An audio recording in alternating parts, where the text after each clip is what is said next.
We were far from empty-handed when we left Bebane Mahadi's 10-acre farm. Mahadi generously gifted us armfuls of beautifully ripe cocoa pods and corn cobs. He handed them to us with a smiling face as his 2 young boys playfully dangled from his legs. For years now, the 35-year-old father had abundantly harvested and shared his produce with his community in Bourdhonc. And now he was sharing them with us.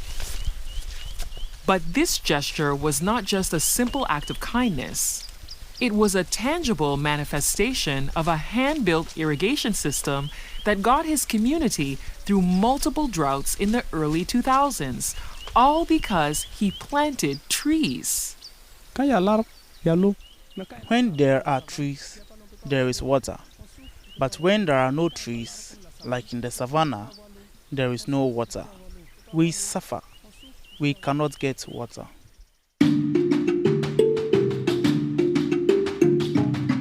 Welcome to this episode of Nature Answers, Rural Stories from a Changing Planet. We explore stories of how communities in rural sub-Saharan Africa are working with nature to adapt to the climate crisis. I'm your host, Ivy Prosper.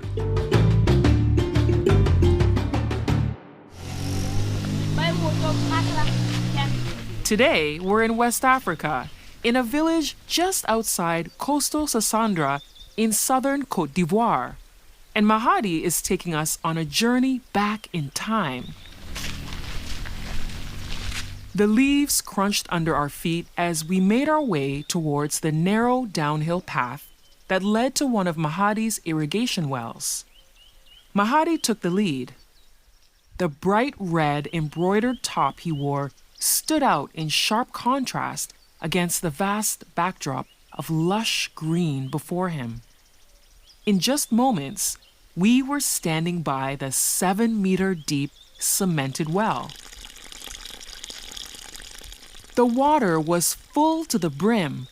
A small green pipe stuck out from the right side of the well. The water flowed out, making its way to Mahadi's vast corn, eggplant, and rice plantation. So now, the water is full. But since 2010, the water has never been cut off.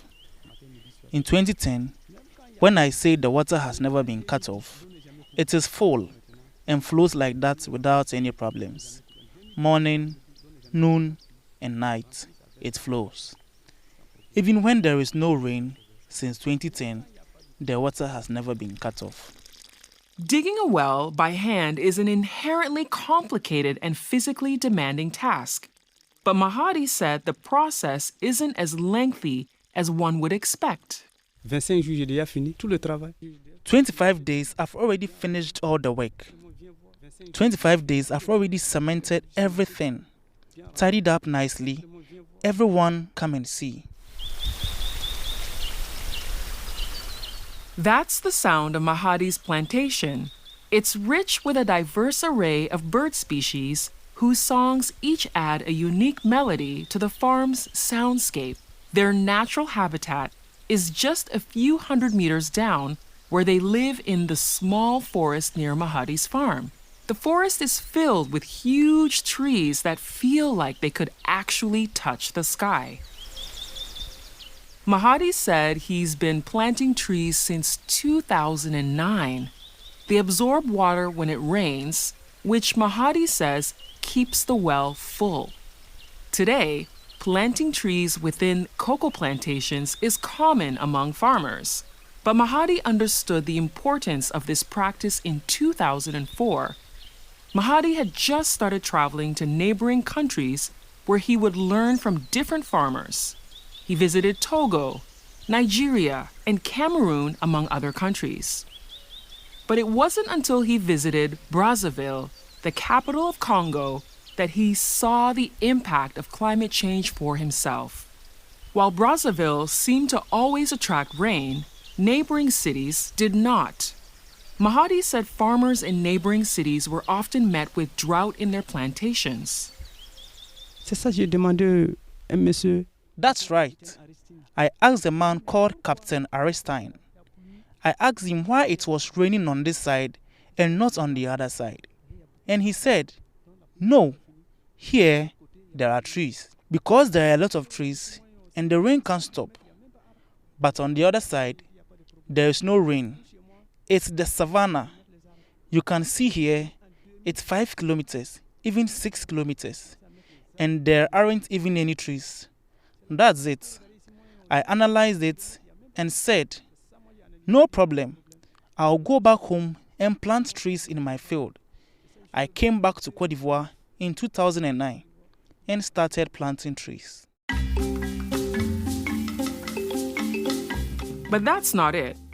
Mahadi told us that planting trees was only part of the equation that helped him conceptualize the irrigation system.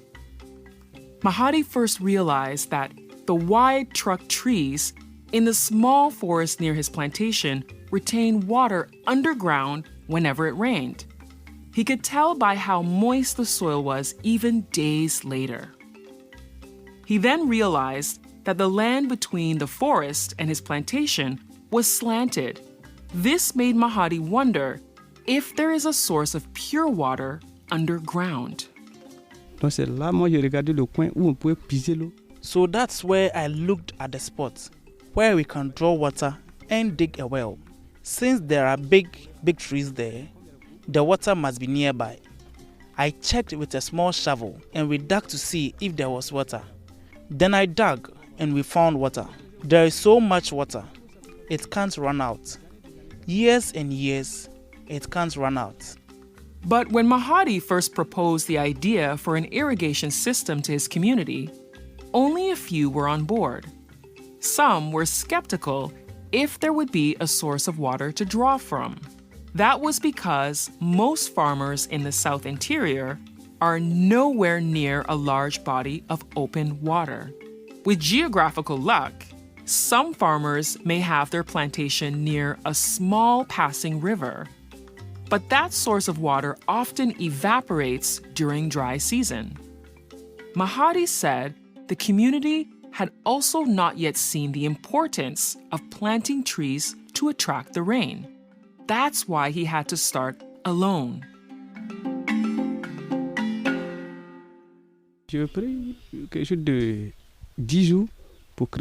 It took me about 10 days to dig down to a good depth. Then it took me 2 days to make the bricks. And we got the water up without any problems. But it didn't take long for him to assemble a group of young farmers to join him. In the beginning, I was alone. There came a time when I called on the youths and made them understand, and we began the work. Still, not everyone was happy. Around 2009, tension rose within the community, and some became wary of change. The Bourdhonc community was also skeptical of the existence of climate change altogether. There are some who say that when we talk about climate change, well, they didn't believe it, that it's God's will. That was Luku Jerome Kouakou. He is the central chief of the Bouale community of the southern Bakwe Canton. This is the region where Mahadi lives. When we arrived in Cote Bouale, accompanied by Mahadi, Kouakou welcomed us with open arms. A few dozen farmers from the community also awaited our arrival.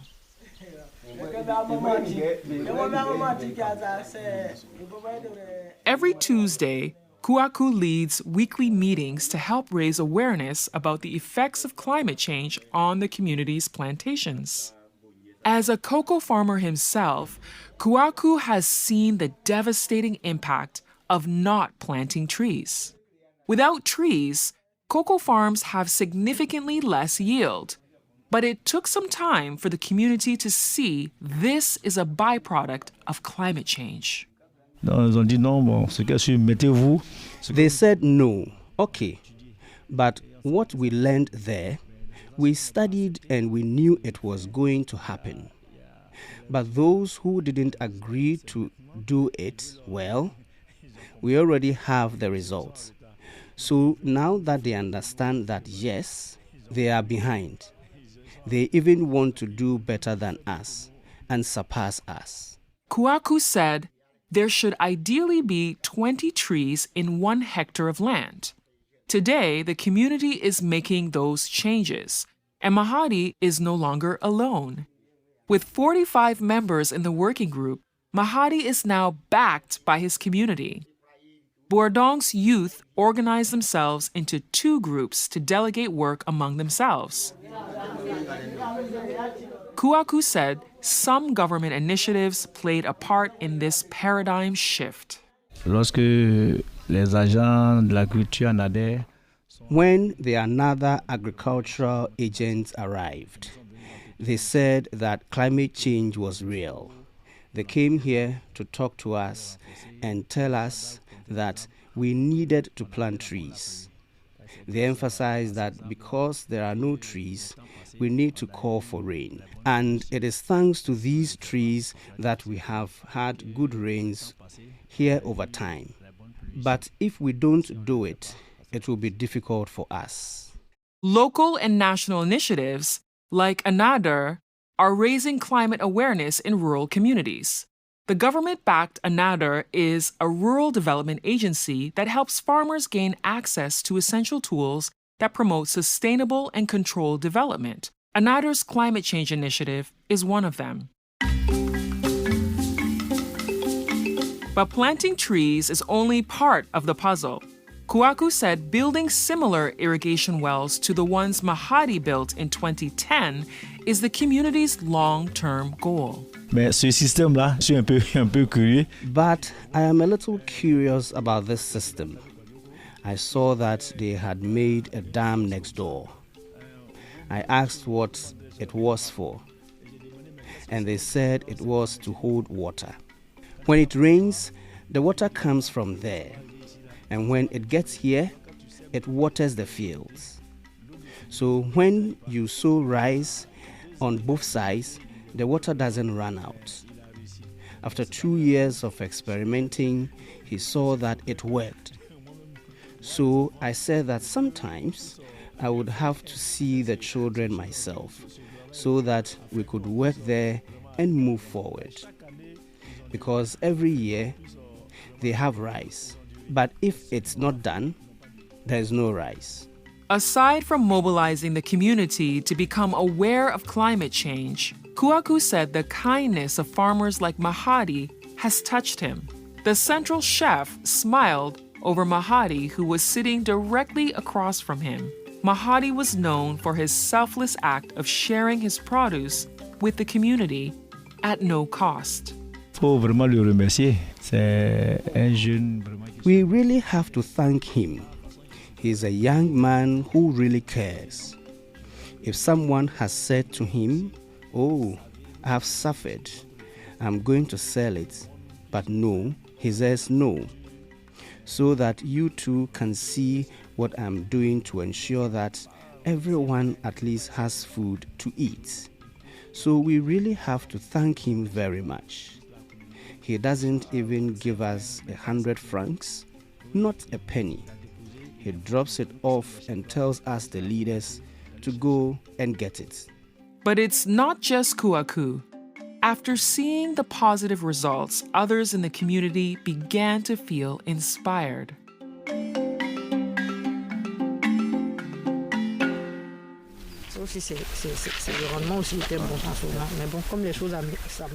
That's Angua Akisi Odile.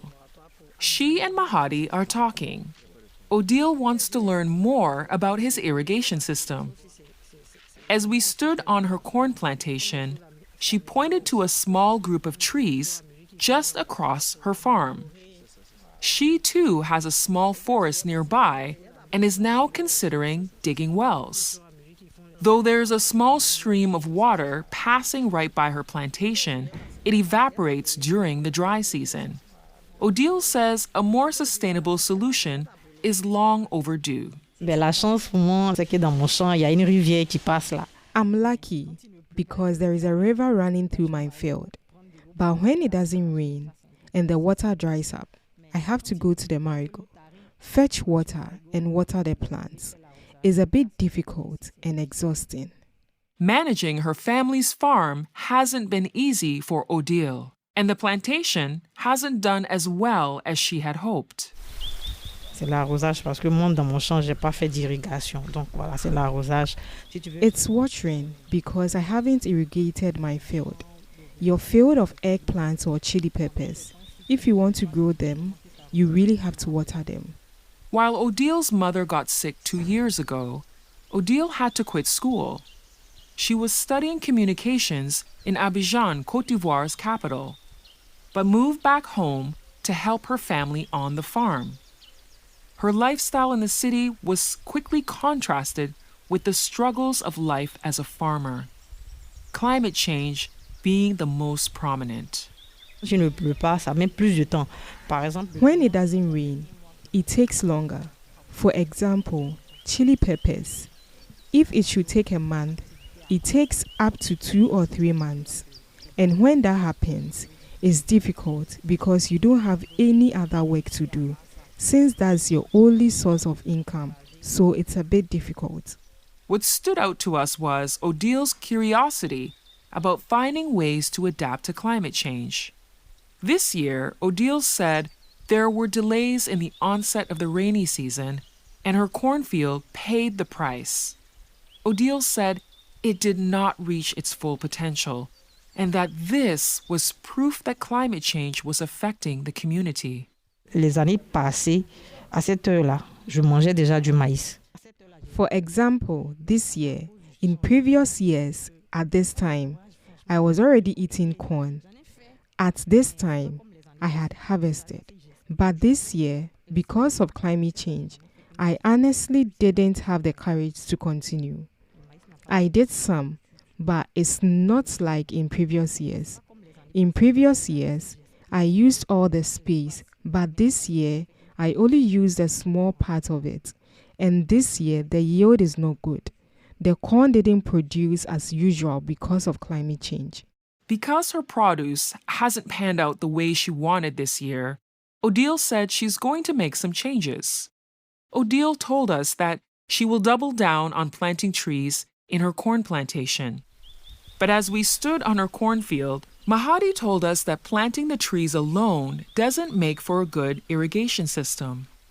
Over the years, Mahadi mastered the art of agroforestation.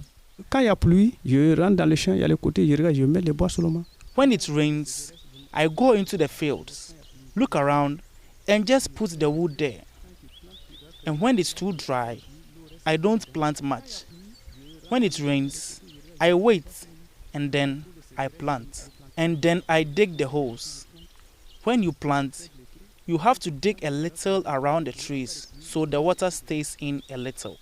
While climate concerns were certainly a part of it, what prompted Mahadi to implement the system was a need for self-sufficiency. He said droughts almost always disrupt production flow and drive farmers to markets for daily food purchases.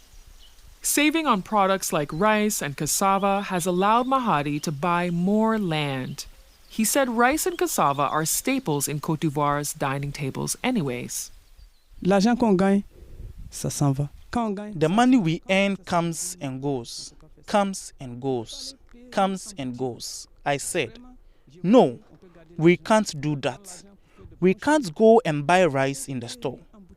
I really see that we can earn money and we can use that money to do good things.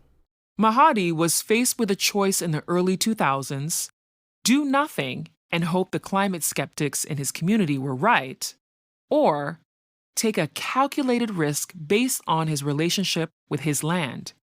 In taking that risk, he was able to work with his land and open up new opportunities for prosperity. He also made sure he wasn't the only one who benefited from the calculated risk. He shared what he had learned with others in the community so that everyone could benefit, even the skeptics. And And that's it for this week's episode of Nature Answers, a podcast produced by Farm Radio International. You can learn more about nature-based solutions and people implementing them by subscribing to Nature Answers wherever you get your podcasts. You can also follow us on social media at Farm Radio or visit us at farmradio.org/natureanswers. Tune in to the next episode of Nature Answers, where we'll look at another exciting story about rural community using a nature-based solution to adapt to climate change. And we want to hear from you. Open up the recording app on your phone and tell us your name and where you're listening from, as well as a nature-based solution you're using in your community. Send us your recording to natureanswers@farmradio.org, and you may be featured on a future episode. Until next time, I'm your host, Ivy Prosper, coming to you from Accra, Ghana.